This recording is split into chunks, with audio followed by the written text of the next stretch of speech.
नमस्कार आप सभी को। मैं यक्ष निर्माण फाउंडर ऑफ वास्तु यक्षा। जैसे कि एवरीडे हमारी न्यू वीडियोस आती रहती हैं, उन वीडियोस को कंटिन्यू करते हुए मैं आज आप सभी के सामने न्यू वीडियो लेके आया हूँ। देखिए, सबसे इम्पोर्टेंट क्या है। देखिए, व्यक्ति जिंदगी में दो चीजें करता है अपने लाइफ के गोल को अचीव करने के लिए। फर्स्ट वो नौकरी करता है और दूसरा वो बिजनेसमैन बनता है। और बिजनेसमैन बनने के बाद या नौकरी करने के बाद उसका एक एम यही होता है, या व्यक्ति का एम यही होता है कि वो अब कैसे ना कैसे अपने ड्रीम्स को, अपनी भावनाओं को मिला के अपने ड्रीम को अचीव कर ले। ठीक है जी, मेहनत करके अपनी लाइफ को आगे बढ़ाए। लेकिन उसमें सबसे बड़ी प्रॉब्लम क्या आती है? सबसे बड़ी प्रॉब्लम आती है आपको बिजनेस में अचीव करने के लिए आपका ब्रांड नेम, आपका लोगो, आपके स्किल्स, आप क्या बेच रहे हैं या आपको क्या सेल कर रहे हैं। यहाँ पे कॉर्पोरेट न्यूमरोलॉजी के अंदर क्या किया जाता है, या तो आप कॉर्पोरेट के अंडर काम करते हैं या कॉर्पोरेट में कुछ सेल करते हैं। हमारे टीचर होते थे, मार्केटिंग एक्सपर्ट थे, वो हमेशा ये कहते थे कि जिस व्यक्ति को बेचना आ गया ना, जिस व्यक्ति को कुछ भी बेचना आ गया, वो जीवन भर भूखा नहीं मर सकता। वो कुछ ना कुछ जरूर कर लेगा। और सभी जितने भी कॉर्पोरेट्स हैं, जितने भी बड़ी बड़ी कंपनियां हैं, वो क्या करती हैं? वो सेल करती हैं, कुछ ना कुछ प्रोडक्ट आपको सेल करते हैं। सुबह आप उठते हैं, जो ब्रश करते हैं वो भी कहीं ना कहीं से आप खरीद के लाते हैं। और जिंदगी में जब आप कहीं जाते हैं तो एवरी डे या एवरी टाइम आप कुछ ना कुछ स्पेंड करते हैं। आप सुबह खाने की टूथब्रश, खाने के लिए जो सामान लेके आते हैं, वो टूथब्रश, कोलगेट, इवन जो भी ब्रांड की चीजें आप यूज करते हैं, आप सुबह से लेके शाम तक मनी स्पेंड करते हैं। और हमें पता ही नहीं चलता कि मनी जा कहाँ रहा है, क्योंकि बेसिक जरूरतों के लिए भी हमारे पास मार्केट में प्रोडक्ट्स हैं। तो पैसा एक इम्पोर्टेंट चीज है कॉरपोरेट में। और मनी के लिए हमें सबसे इम्पोर्टेंट क्या चीज है कि बिजनेस को, एक बिजनेसमैन के लिए ये इंपॉर्टेंट चीज भी रहती है कि वो अपने बिजनेस को कैसे बढ़ाएगा।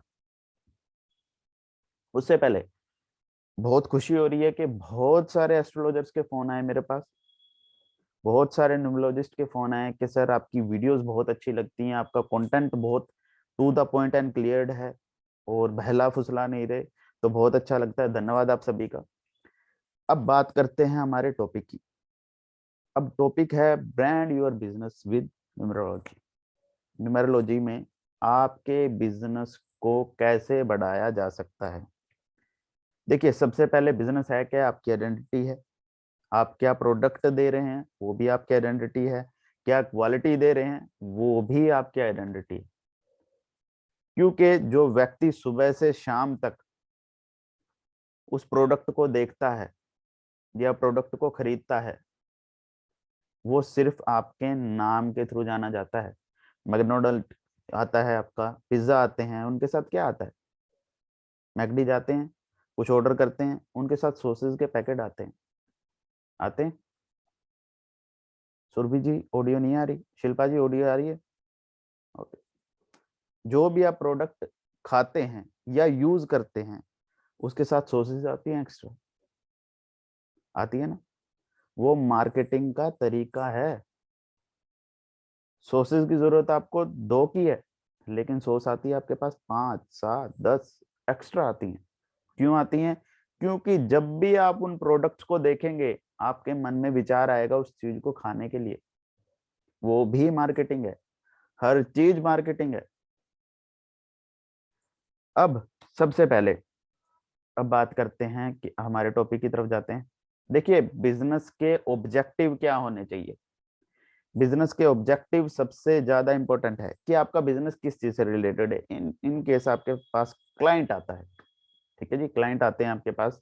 आप सभी के पास भी क्लाइंट है, जो कि बहुत सारे न्यूमरोलॉजिस्ट भी होंगे। ये पीडीएफ में आप सभी को शेयर कर दूंगा, आप सभी मुझे मैसेज कर दीजिएगा। ठीक है। मान लो अगर आप सभी के पास क्लाइंटेज आती है, क्लाइंट आते हैं, ठीक है। क्लाइंट फर्स्ट थिंग क्या चाहता है? व्यक्ति का बिजनेस है, आप न्यूमरोलॉजिस्ट हैं, आपके सामने क्लाइंट आएगा, क्लाइंट चार बातें बोलेगा कि मेरा बिजनेस या जो बिजनेस मैं करना चाहता हूं वो इस चीज से रिलेटेड है। अब न्यूमरोलॉजी के अंदर क्या किया जाता है? स्पेसिफिक नंबर को दिया जाता है, लेकिन जब आप वास्तु यक्षा से जुड़ते हैं, यहाँ पे कस्टमाइज तौर पे तैयार किया जाता है क्लाइंट के हिसाब से कि क्लाइंट को क्या चाहिए।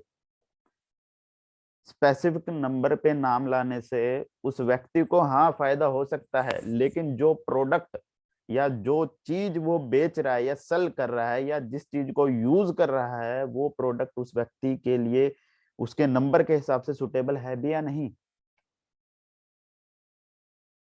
इज एम राइट और रॉन्ग? कस्टमाइज तरीके से चीज दी जानी चाहिए।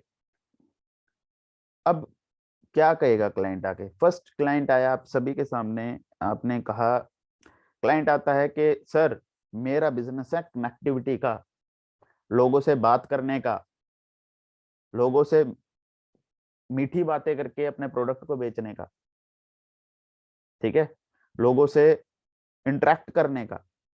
तो बिजनेस का प्रोस्पेक्टस चेंज हो गया ना, व्यक्ति का नंबर चेंज हो गया।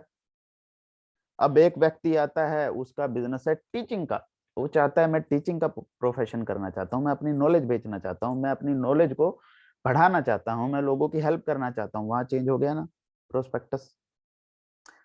एक व्यक्ति आता है, जी मैं लोगों की सेवा करना चाहता हूँ, ठीक है, और वो सेवा ज्यादा से ज्यादा लोगों की तरफ जाए, तो यहाँ पे प्रोस्पेक्टस चेंज हो गया, एम चेंज हो गए। मुझे पैसे नहीं चाहिए, मुझे सेवा करनी है लोगों की। वहां पे उस व्यक्ति के वे ऑफ विजन चेंज हो गया, ठीक है। वहीं अगर आप उसको बिजनेस का नंबर दे देंगे तो वो क्या करेगा? ह्यूमैनिटेरियन काम के लिए या अच्छे काम के लिए अगर आप उसे बिजनेस का नंबर दे देंगे तो वो क्या करेगा? उसको बेचेगा, ऐसा ही करेगा। उसका नेचर ऐसा हो जाएगा, व्यक्ति का नेचर, व्यक्ति का वर्क, व्यक्ति का माइंडसेट ऐसा हो जाएगा कि क्यों ना इससे कमा लिया जाए। क्यों? क्योंकि उसके बिजनेस का नेम स्पेसिफिक नंबर पे नहीं दिया गया, कस्टमाइज तौर पे डिजाइन नहीं किया गया। आपको कस्टमाइज तौर पे तैयार करना है, आपके नेम भी कस्टमाइज तौर पे होते हैं तैयार। हमारे कोर्सेज में हम सिखाते हैं कि कस्टमर को क्या चाहिए हमें वो देना है। कॉर्पोरेट में यही होता है। हम क्या करते हैं, प्रॉब्लम हमें क्या चाहिए, व्यक्ति को क्या चाहिए, व्यक्ति क्या देखता है, यूट्यूब पे आप क्या देखते हैं? दो तरीके के व्यक्ति हैं। आप एक डॉक्टर के पास गए, डॉक्टर ने ये बोला कि जी आपको ये दवाई लेनी पड़ेगी इतनी फीस देने के बाद, ठीक है। और वहीं व्यक्ति क्या कर रहा है, वहां पे नॉलेज प्रोवाइड कर रहा है कि स्किन की इतनी लेयर्स होती हैं, स्किन में ये होता है, स्किन की इस लेयर को जल जाने के बाद ये होता है। और वहीं अगर आपको प्रॉब्लम है कुछ और आप ऐसे डॉक्टर के पास जाते हैं, आपने यूट्यूब पे सर्च किया और आपको क्या चाहिए, व्यक्ति को क्या चाहिए, सोल्यूशन। व्यक्ति को नॉलेज नहीं चाहिए। व्यक्ति क्या चाहता है, 80% लोग क्या चाहते हैं, सोल्यूशन। बहुत सारे लोग ऐसे हैं जो सिर्फ आपसे कंसल्टेंसी लेने आते हैं, वो कहते हैं जी हमें सीखने में इंटरेस्ट ही नहीं है। ऐसा ही होता है, हमें कंसल्टेंसी दे दीजिए, ठीक है। तो नॉलेज देनी चाहिए, लेकिन जिन व्यक्ति को जरूरत है, नॉलेज भी व्यक्ति को जरूरत है, ठीक है। मान लो मैं इंजीनियरिंग से रिलेटेड वीडियोस बनाता हूँ, इंजीनियरिंग से रिलेटेड कंटेंट देता हूँ, तो सिर्फ वो इंजीनियर देखेंगे, उस प्रोडक्ट को सिर्फ इंजीनियर ही लेंगे। लेकिन अगर मैं जिस प्रोडक्ट को बनाता हूँ सोल्यूशन बेस्ड पे, यानी कि आपको सोल्यूशन चाहिए, आपको क्या चाहिए, आपका प्रॉब्लम का सोल्यूशन, और उसके लिए आपको पे करता है, दोनों का प्रोस्पेक्टस अलग अलग है। तो व्यक्ति को क्या चाहिए, सोल्यूशन, यानी कि कस्टमाइज तौर पे उस व्यक्ति को फायदा चाहिए। उसे सीखने में कोई इंटरेस्ट नहीं है, उसको क्या लेना देना कि स्किन की इतनी लेयर होती है, उसको ये पता है कि मुझे ये दवाई खानी है और मैं ठीक हो जाऊंगा। फर्क आ गया दोनों तरफ से। कस्टमर को क्या चाहिए, इस चीज पे फोकस करना, हमेशा इस चीज पे फोकस किया जाना चाहिए। क्लाइंट को क्या चाहिए, क्लाइंट क्या चाहता है। मैं हमेशा मेरे स्टूडेंट के साथ क्या करता हूँ, एस्ट्रोलॉजर को अलग रेमेडी देता हूँ और लेमैन को अलग रेमेडी देता हूँ, क्योंकि दोनों का माइंडसेट अलग अलग है, ठीक है। एस्ट्रोलॉजर का वर्क, जो उसको काम करता है, जिस चीज पे वो सोचता है वो अलग है। और क्लाइंट को क्या चाहिए, जी मुझे ये चाहिए, मेरा ये काम हो जाना चाहिए, है ना। क्लाइंट ये कहता है, आप सभी के पास क्लाइंटेज होगी।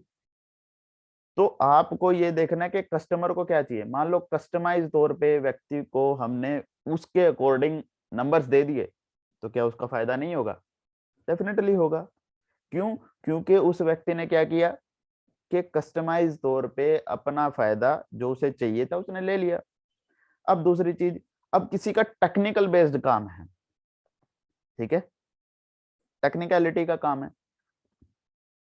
अब आप टेक्निकल पर्सन को आप ये बोलो कि एक काम करो, आप टेक्निकल हो, आप केस लड़ लो कोर्ट के अंदर, क्या वो लड़ पाएगा? टेक्निकलिटी वाले पर्सन को क्या चाहिए? टेक्निक चाहिए, टेक्निकल तौर पे मशीनें चाहिए, जो उसको जरूरत है। व्यक्ति को क्या जरूरत है? जो उसका काम है। मान लो ललिता डॉक्टर है, ठीक है, मैं इनको कह दूं कि जी जाके कोर्ट में खड़े हो जाओ, मैं इनको कोर्ट का नंबर दे दूं, तो ये क्या कर पाएंगे? ये बहस ही करेंगे अपने बिजनेस के अंदर। लेकिन अगर हम इन्हें हीलिंग का नंबर दे देते हैं, जो ये करती हैं, सभी चीज को मिला के व्यक्ति के द्वारा दिया जाना चाहिए। न्यूमरोलॉजिस्ट एक डॉक्टर की तरह होता है, एक एस्ट्रोलॉजर एक डॉक्टर की तरह होता है, जो आपके सोल्यूशन को आपके अकॉर्डिंग देता है। पहले क्या होता था कि व्यक्ति या डिपार्टमेंट लिमिटेड होते थे। पहले क्या होता था? डॉक्टर होता था। आज व्यक्ति के हर पार्ट का अलग अलग डॉक्टर है। मैं ईयर्स देखूंगा, मैं नोज देखूंगा, मैं ईएनटी देखूंगा, थ्रोट देखूंगा। ये सब चीजें कहाँ से आई? क्योंकि उसके बारे में डीप रिसर्च की जानी चाहिए क्लाइंट के हिसाब से। तो ऐसे ही क्लाइंट को भी कस्टमाइज तौर पे चीज दोगे। सही कह रहा हूं? वैसे ही किसी व्यक्ति को ये चाहिए जी मेरी पावर होनी चाहिए, ठीक है, मेरी पावर होनी चाहिए। रेडबुल है, रेडबुल अपना मार्केटिंग में लाखों करोड़ों रुपया या पैसे ऐसे ही लगा देता है जो मार्केटिंग में, और इवन वो अपना शायद प्रोडक्ट भी नहीं बनाता, खुद प्रोडक्ट भी नहीं बनाता है शायद, सिर्फ मार्केटिंग में इन्वेस्ट करता है। और जितनी भी आप इवेंट्स देखेंगे वहां पे स्पॉन्सर रेडबुल करता है।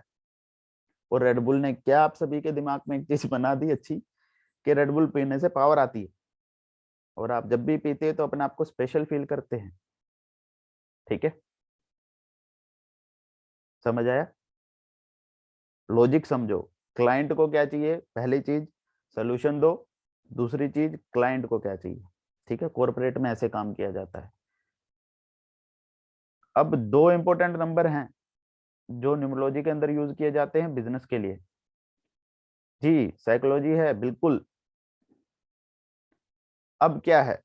दो इंपॉर्टेंट नंबर है, नंबर 5 एंड नंबर 8। अब नंबर 8 के बारे में बात करेंगे और नंबर 5 के बारे में बात करेंगे। लेकिन इसके बाद एक और नंबर है जिसको आपको समझना है। ये अभी कंप्लीट नहीं हुआ, इन्हीं नंबर्स पे आप नंबर से नहीं दे सकते। अभी कस्टमाइज तौर पे आपको सिखाऊंगा कि कैसे इस चीज को यूज करना है आप सभी को। पहली चीज क्या है? नंबर 5। देखिए, आप सभी के दिमाग में पहली चीज क्या आती है जब आप क्लाइंट आते हैं? कि नंबर 5 बिजनेस के लिए बेस्ट नंबर है। आप सभी ये सोचते हैं,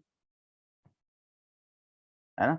ऐसा ही सोचा जाता है कि number 5 is the most important number in numerology, business के प्रोस्पेक्टस से ऐसा ही सोचा जाता है। जी, तो नंबर 5 है क्या? पहले हमने ये समझना है कि आप सभी को स्क्रीन शेयर हो रही है। ओके, नंबर 5 है क्या? नंबर 5 है कन्वेंसिंग नेचर। जब भी हम मार्केट में जाते हैं, मार्केट में कहीं पे जाते हैं, विंडो शॉपिंग करते हैं या कहीं पे भी जाते हैं, शॉपिंग करने के लिए जाते हैं, है ना? तो क्या होता है कि वहां पे एक सेल्समैन होता है, सेल्समैन होता है, और सेल्समैन आपको कन्वेंस करता है, मीठी मीठी बातें करता है, आपको डिफरेंट डिफरेंट कलर दिखाता है, बहुत सारी चीजें दिखाता है। क्यों? क्यों? क्योंकि उस व्यक्ति का कन्विंसिंग नेचर है। वो नंबर 5 की एनर्जी है, बिजनेस को बिजनेस की तरीके से लेके जाना, वो नंबर 5 की एनर्जी है। ठीक है, बुध नंबर 5 रिप्रेजेंट करता है बुध को, और बुध किस चीज पे काम करता है? लॉजिक पे। ठीक है जी, बुध किस चीज पे काम करता है? कन्विंसिंग नेचर पे। तो यदि आपको बेचना है, यदि आपको सेल करना है, तो कन्विंसिंग नेचर होना चाहिए। तो जिस व्यक्ति का कन्विंसिंग नेचर होगा, यानी कि बुध की पावर बिजनेस के लिए सबसे बेस्ट है। लेकिन ब्रांड बनाने के लिए बुध कर सकता है, लेकिन ब्रांडिंग का नंबर मैं आप सभी को बताऊंगा कि अपने बिजनेस को ब्रांड में कैसे बनाया जाता है। ठीक है जी। अब सेकंड नंबर जो आता है वो है नंबर 8। नंबर 8 रिप्रेजेंट करता है स्टेबिलिटी को, कर्मा को। ठीक है जी, किस चीज को रिप्रेजेंट करता है? जैसी करनी वैसी भरनी। लेकिन पावर का नंबर भी नंबर 8 है, मनी मैनेजमेंट का नंबर ये है, पैसे का नंबर, मेहनत और कष्ट का पैसा, यानी कि जो एक नंबर का A1 क्लास का पैसा होता है। ठीक है जी, वो नंबर 8 देता है। नंबर 8 की एनर्जी क्या है? स्टेबिलिटी, मेहनत, स्लोली स्लोली आगे बढ़ना। ठीक है जी। तो इन इन दोनों नंबर्स को आपने सभी ने समझा कि दोनों नंबर कैसे दिए जाने चाहिए। अब हम बात करेंगे कि नंबर्स है क्या और लोगों के बारे में थोड़ी सी बात करेंगे। ठीक है जी। अब क्या है, बिजनेस का नेम रखने से पहले हमें क्या देखना है?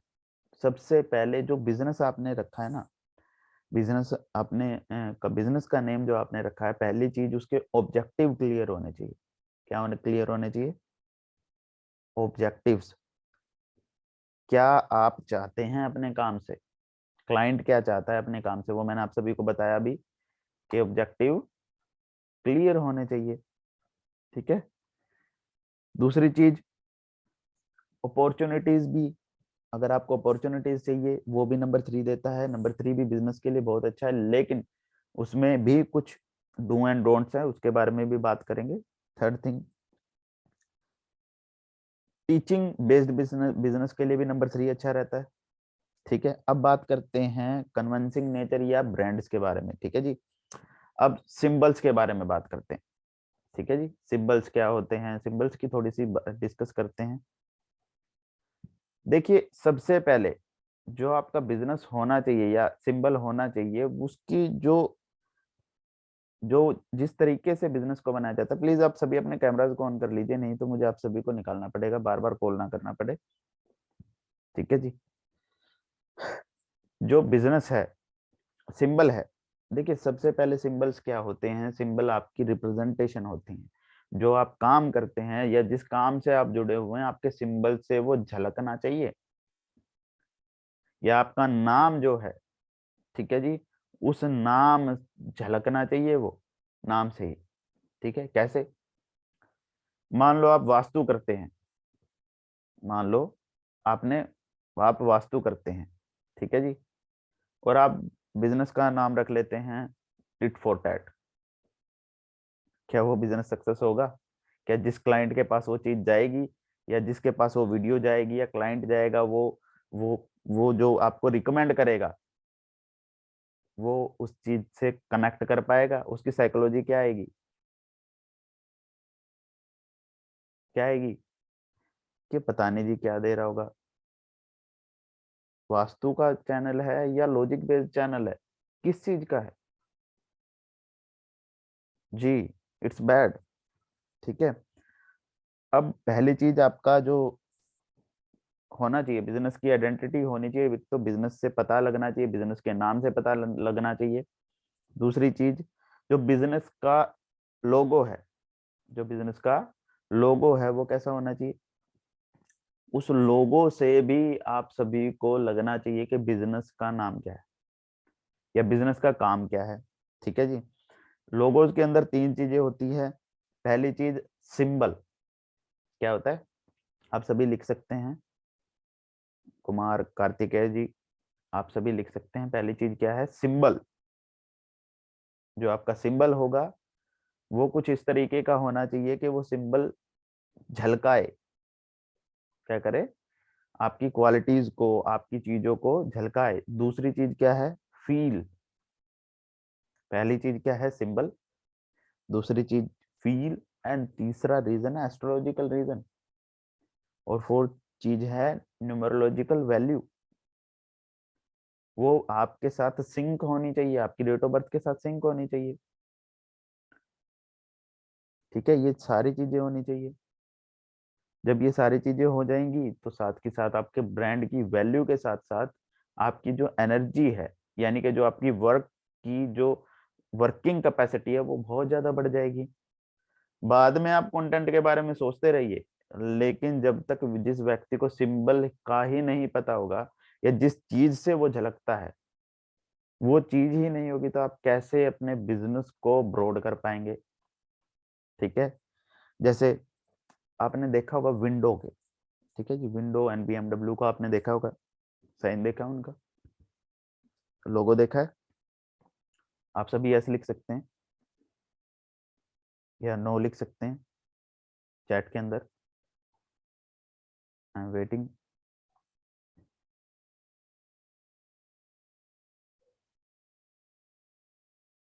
ओके,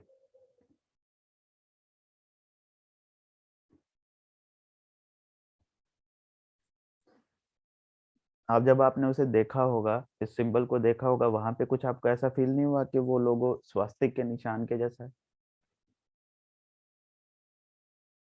इज एम राइट और रॉन्ग? है ना, स्वास्तिक के निशान के जैसा है। चाहे उन्होंने जाने अनजाने में एक प्रोस्पेरिटी के सिंबल को यूज किया, जो हिंदुइज्म में यूज किया जाता है। इज एम राइट और रॉन्ग?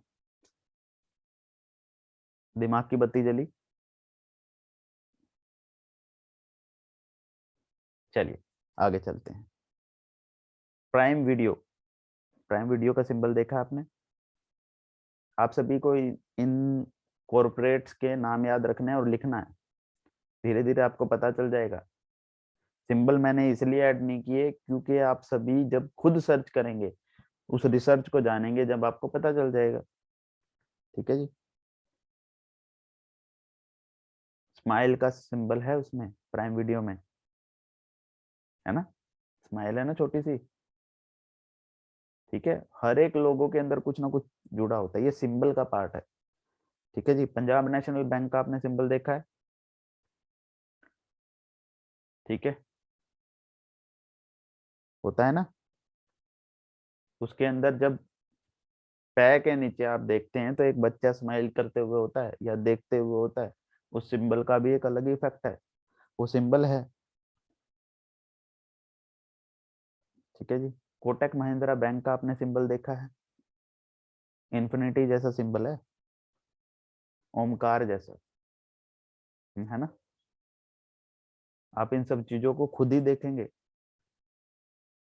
वहां से आपको समझ आ जाएगा। ठीक है जी। अब क्या है, पहली चीज क्या थी, सिंबल। दूसरी चीज क्या है, फील। आपको फील आना चाहिए सिंबल से। क्या आना चाहिए, फील। अब फील यानी कि आपने बहुत, मैं अभी कॉर्पोरेट के नाम लूंगा, आप समझ जाना धीरे धीरे। सबसे पहले डीएचएल एक्सप्रेस का आपने सिंबल देखा है?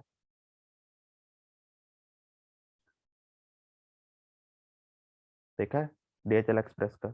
वो थोड़ा टेढ़ा होता है और जैसे आगे की तरफ भाग रहा है ना, ऐसा ही होता है।